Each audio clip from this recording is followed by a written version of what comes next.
ज़ैनब भी राहा और अरमान का रिश्ता तय करते हुए सारे लोगों को कह देती है कि तारा ने आखिरी वक्त ये ज़िम्मेवारी मुझे दी थी कि राहा की ज़िम्मेवारी अब मेरे पास है और राहा की ज़िंदगी का फ़ैसला भी मैं ही ले सकती हूँ। वो सारे लोगों को कह देती है कि मैंने अरमान और राहा का रिश्ता तय कर लिया है और कोई भी अगर इस बात के बीच में आना चाहता है तो वो अभी से अपनी राय हमारे सामने रख ले।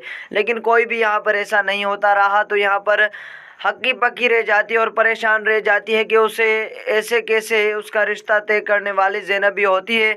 उससे तो इस वक्त किसी ने पूछा भी नहीं कि उसकी ज़िंदगी में क्या चल रहा है, कोई लड़का उसे पसंद है या नहीं है, लेकिन कोई भी उससे ये बात नहीं पूछता। राहा परेशानी की हालत में वहाँ से चली जाती है। जैसे ही ये ज़ैनबी की बात सुनती है अरमान तो खुश हो जाता है और अरमान खुशियाँ मना रहा होता है कि आखिर इतना बड़ा फ़ैसला मेरे हक़ में कैसे हो गया और बिल्कुल ठीक फ़ैसला हो गया। दूसरी जानिब राहा के लिए एक लड़का यानी कि ऑफिस का लड़का घर की तरफ आता है और उसके पास पहुंचकर उसके लिए फूल लेकर आता है और अब उसका रिश्ता आकर मांग लेता है। तो राहा परेशानी की हालत में घर वालों को भी कुछ नहीं बताती। घर वाले जब उस लड़के को घर के अंदर देखते हैं तो वो कह देते हैं कि राहा का सिर्फ दोस्त है, उसकी माँ की ताज़ियत करने के लिए आया है, मगर वो लड़का तो रिश्ता मांगने के लिए आता है। ज़ैनबी के सामने जब ये बात आती है तो वो परेशान हो जाती है और कहती है कि ये कैसे हो सकता है, मैंने राहा और अरमान का रिश्ता तय कर लिया है। राहा तुम्हें भी इस बात का जब पता है तो ये लड़का क्यों हमारे घर के अंदर रिश्ता लेकर आया है? तुम इसे तो कह सकती थी कि तुम्हारा रिश्ता हो चुका है, मगर तुमने भी इसे नहीं बताया। क्या तुम्हारे दिल में ये लड़का है अभी तक या मोहब्बत करती हो तुम इस लड़के के साथ? तुम अभी से ये बात बता दो। लेकिन मैंने जो फ़ैसला किया है वो कभी भी मैं तुम्हें नहीं छोड़ने दूंगी। मैं तुम्हारी शादी सिर्फ अरमान के साथ करवाऊंगी। अरमान और तुम्हारी जोड़ी बिल्कुल अच्छी है और वक्त के हिसाब से तुम बिल्कुल ठीक हो जाओगे और एक दूसरे को चाहने लगोगे। लेकिन यहाँ पर राह के देती है कि ये लड़का नहीं है, यानी कि ऑफिस का कोई भी लड़का नहीं है, ये तो मेरा बॉस है और यही मुझसे मोहब्बत करने लगा है। लेकिन मैं इसके साथ मोहब्बत नहीं करती हूँ, ना ही मैंने इसे कोई वादा दिया है, मगर ये हमारे घर की तरफ पहुँच चुका है। इस बात से किसी को भी अंदाज़ा नहीं है कि ये क्यों आया है और किस लिए आया है। लेकिन वो लड़का सबके सामने यही बात करता है कि मैं राह का रिश्ता लेने के लिए आया हूँ।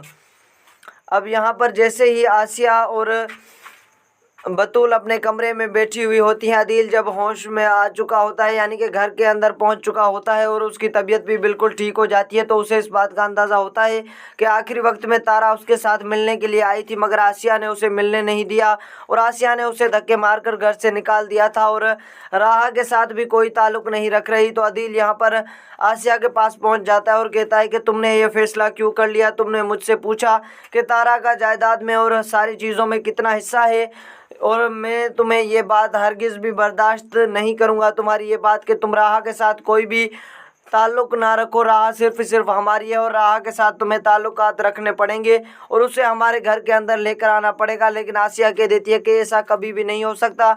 सो यहाँ पर परेशानी की हालत में अदील कह देता है कि मैं तुम्हें इस घर से निकाल दूंगा अगर ये तुम मेरी बात नहीं मानोगी। दूसरी जानिब बतूल भी कह देती है कि आसिया यानी कि माँ मेरी गलत कर रही है, राहा और तारा के साथ। राहा और तारा की ज़िंदगी को बर्बाद करने वाली सिर्फ मेरी ही माँ है।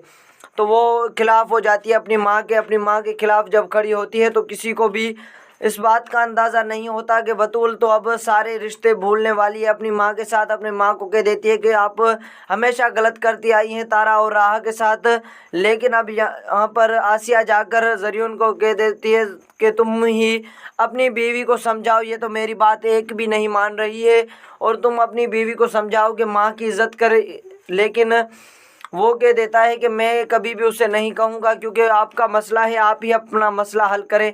क्योंकि ज़रियन को इस बात का ही सिर्फ अंदाज़ा होता है कि मिल्कियत सिर्फ उसके नाम हो जाए और वो बतूल को उल्टी सीधी पट्टियाँ पढ़ाना शुरू कर देता है और कहता है कि राहा के साथ कोई भी ताल्लुक़ ना रखो। राहा के साथ अगर तुम ताल्लुक़ रखोगी तो वो जायदाद में से हिस्सा मांगेगी और अगर जायदाद में से हिस्सा मांगेगी तो जायदाद तुम्हारे जो बाप की है वो उसे मिल जाएगी और कुछ जो ज़्यादा चीज़ें उससे मिल जाएगी, तुम्हें कुछ भी नहीं मिलेगा। लेकिन बतूल तो सिर्फ अपनी कज़न के पास जाना चाहती है और अपनी कज़न के पास चली जाती है और कहती है कि मैं किसी की भी बात नहीं मानूंगी, मैं राहा के साथ रहना चाहती हूँ और राहा के साथ ही रहूँगी और अगर कोई भी हमारे बीच में आना चाहेगा तो हम उसके साथ बहुत बुरा हशर करेंगे उसका, क्योंकि पहले से ही राहा के साथ बहुत बातें गलत हो चुकी हैं उसकी ज़िंदगी में, बिल्कुल किसी ने भी उसका साथ नहीं दिया।